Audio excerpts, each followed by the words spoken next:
Bom, pessoal, voltando aqui, certo? Eu disse na aula anterior que ia finalizar a aula, mas aí eu vou só acrescentar só mais um detalhezinho assim, pequenininho, certo? Para falar para vocês sobre corrente elétrica num gerador, certo?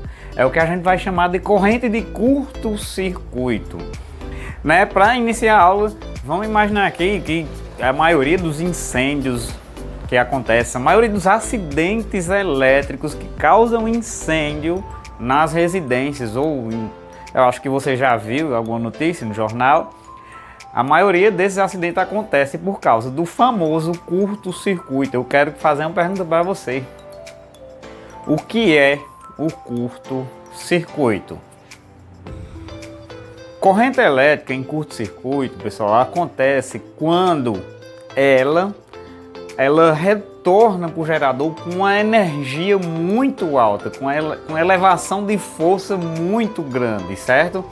E geralmente acontece, né, acidentes nesses domicílios, não por crime de quem instalou lá, mas é um acidente mesmo. É comum acontecer curto-circuito, porque geralmente essa força, né, que vem para o gerador elétrico, né, com uma elevada em grau de intensidade, acontece quando os polos positivos e negativos eles são interligados por um fio sem resistência. Aí acontece o famoso curto-circuito, né? A gente pode fazer um curto-circuito bem simplesinho aqui para você entender. A gente pega uma pilha e liga um fio direto do positivo para o negativo dessa pilha. Se você deixar lá um tempo, né, esse curto-circuito provocado vai esquentar o fio, né, aumentando o efeito Joule. Aí é o curto-circuito. Mas vamos lá, como é, né, que na física tudo é fórmula, né, tem tudo uma equação. Como é que se calcula a corrente de curto-circuito? E ela é importante, no final dessa aula eu vou dizer. Por que ela é importante na sua casa, corrente de curto-circuito? Mas vamos lá, antes de saber a importância dele, veja só esse gráfico aqui, ó. Esse gráfico, ele está mostrando a vocês como é, né, que acontece a corrente de curto-circuito. Dá para ver aí no eixo, onde na tensão aqui, ó, que quando a tensão elétrica de dp, isso, é aquela lá, da equação do gerador, U é igual àquele Ezinho menos RI, quando aquele U ali é zero, a gente tem a corrente de curto-circuito, né? Esse gráfico aqui está mostrando a curva característica do gerador. E a equação que rege agora para você aqui ao vivo na minha aula é que a corrente de curto-circuito ICC, ele é a força eletromotriz dividido pela resistência, certo? Professor, de onde é que vem essa fórmula? Vamos lá. Eu disse que a gente pega aqui a equação do gerador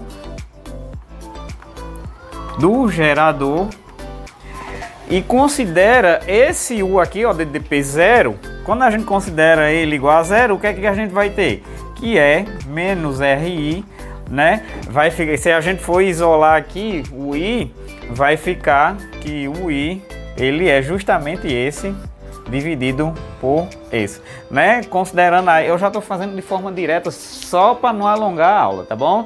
Mas se você quiser alguma riqueza de detalhe maior, tem na internet, né? É só para explicar de onde é que vem essa corrente de circuito, corrente de curto-circuito. E agora eu vou dizer por que ela é importante, né? Sua casa lá fora tem o disjuntor e nele, no botãozinho de ligar para cima ou para baixo para desligar, tem um número. E ele indica o tanto de corrente elétrica que ele suporta, né?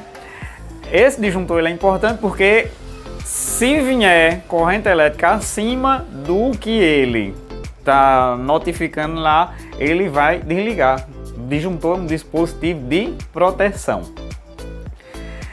E esse número ele leva em consideração justamente a corrente de de curto-circuito, beleza?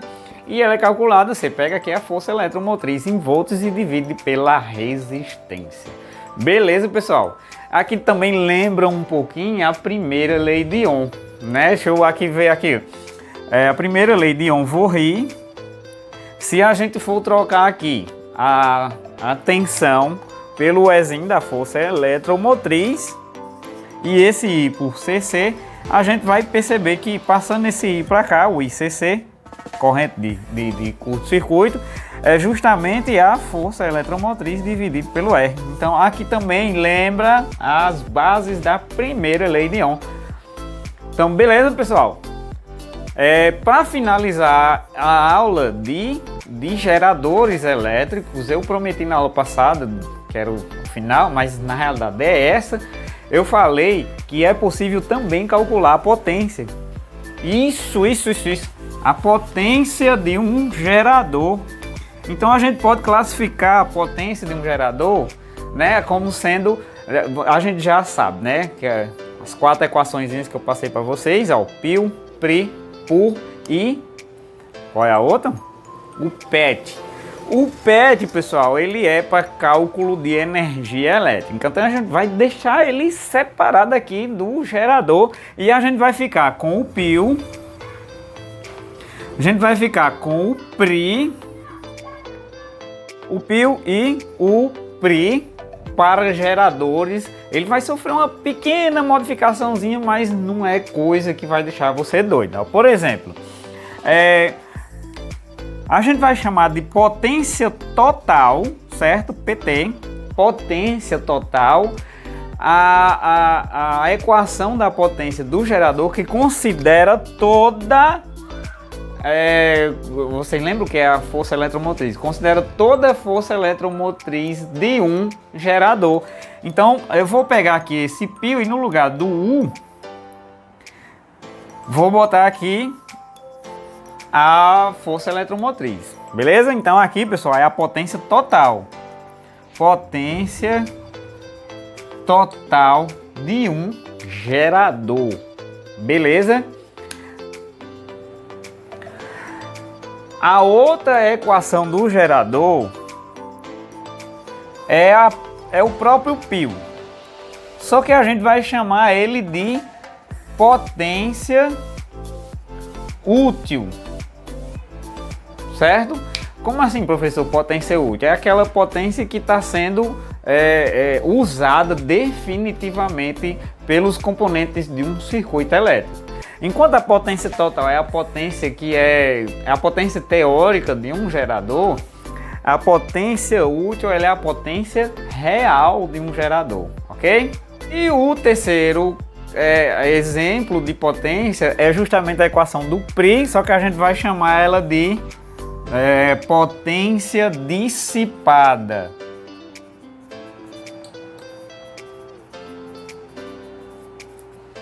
Ok, pessoal?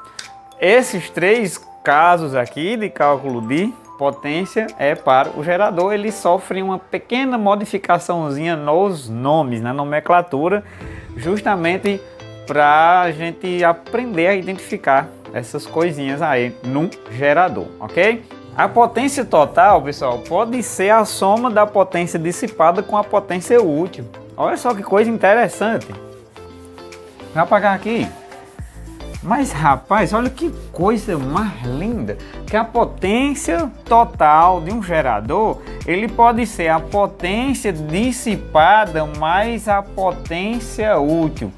Né? Se a gente for aqui substituir que a potência total, como é que a gente calcula ela? Né?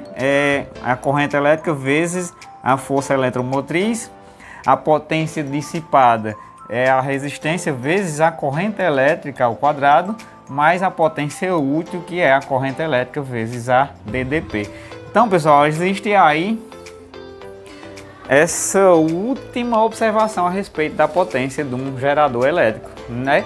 Então, agora sim, a gente finaliza a aula de geradores elétricos e o tema de eletrodinâmica definitivamente a gente finaliza aqui.